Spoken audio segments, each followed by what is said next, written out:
Unfortunately, he should have run a race back at Newmarket at the start of the season. He's back up to £6 for that, but down to 81. I think it was the lowest mark in about 4 years or something. So he really did sort of fall into a place where he couldn't help but win. But I think it's harder for him at this type of grade. Bo Pedro to complete the lineup. Ready. And they're off, racing away for the Coral Golden Mile. This Heritage Handicap. Ross Collin broke well in the centre of the black and orange.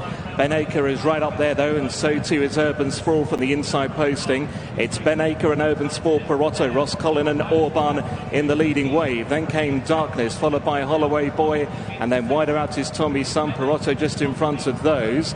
Then Classic is in the midfield, racing quite keenly in the red and green. Dutch Decoy and 210 the next couple. Further behind to Silent Film in the green and pink with the noseband, then Revic, Talis Evolver, Blue for You and Bo Pedro are the back ones.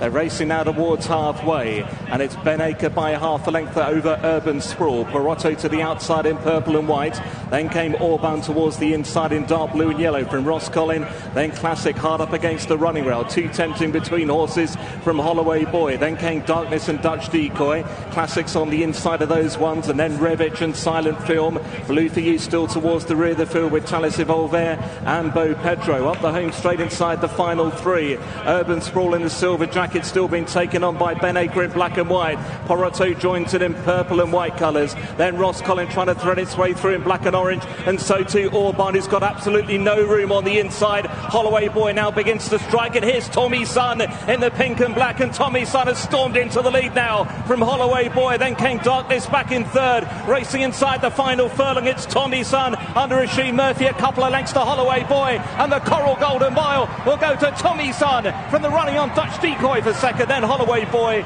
Bo Pedro late on the scene with Darkness and Classic and 210. Toimy Boy has won for Oisin Murphy and David Menuisier. David has been frustrated this week. He's had to withdraw a number of horses that he no doubt fancied due to the fast ground, but this one has bounced off it and has won comfortably in the end. Another good run from Dutch Decoy, another frustrating second, I suppose, for Charlie Johnson and Joe Fanning, but the horses run well, and again Holloway Boy runs well in third for Sam James and Carl Burke. And a photo, I'm not surprised, is called for fourth place. We'll give you that in a few moments' time. 12-1, Toimy Son is returned. What did you make of that? Well, he's quickened up so well, hasn't he?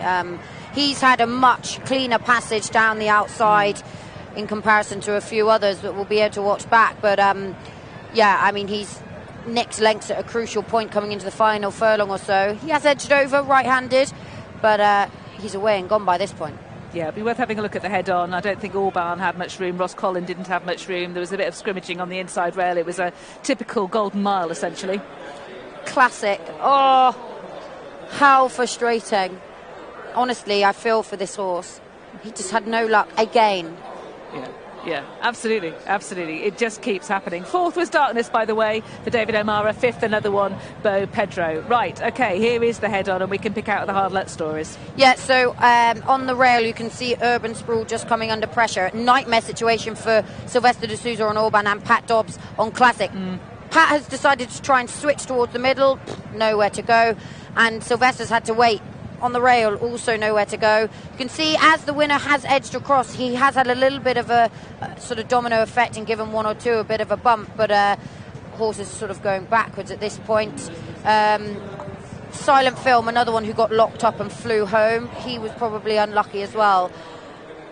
The winner has had the smoothest run. He's come from sort of middle-ish and switched out for a nice clean passage. So in the early stages, Urban Sprawl did get the gate right and went straight to the front as he should do from stall one. Alongside him with his stable companion Ben Acre in the black and white.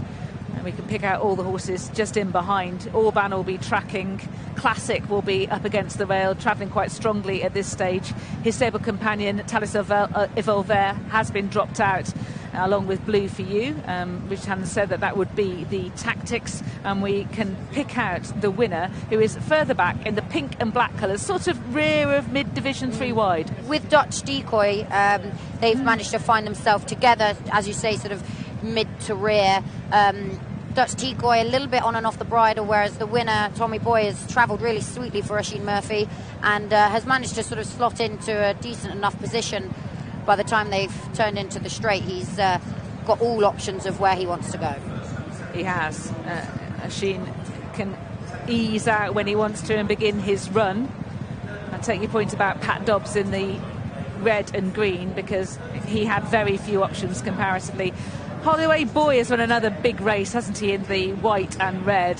Carl Burke can be very proud of him, but it is frustrating. It's just hard, isn't it, top weight? You know, he's given a lot of weight away to the winner, over a stone, which makes it really tricky. He is so consistent. He keeps running well. I wonder will they take him up in grade again at some point so that he has a chance on sort of level weights. But he's ran really well again. It might be one for a claimer at some point as well. So here's the reverse angle. You can get to enjoy Pat Dobbs' experience. Pat's had a really rough time of things. He's tried to switch out a couple of times and had plenty of bumps along the way. Sylvester de Sousa on Orban, he's ended up having to stand up and take back. Jamie Spencer, another on silent film, who kept getting short for him. He's ended up having to go further and further left as the race has developed, and he hasn't actually been beaten very far in the end. Silent film keep him on side, I think, for down the line. And it looks like James Doyle has wisely eased down Ross Collin in the closing stages. That horse got short of room and wouldn't have loved the ground. Yeah, he was sort of going backwards as he got short of room. Just there, as Toimy Boy's come forward and edged a little bit right, Holloway Boy has been intimidated, edged right as well, and that has stopped Peroto, Ross Collin, Orban. A few down towards that inside rail have had a bit of an effect because of that shifting. But it's so tricky when you're going backwards and you've got horses that are passing you and start to edge. In big handicaps like this, there's not a lot of room between you, and it's inevitable that there's going to be a bit of argy-bargy.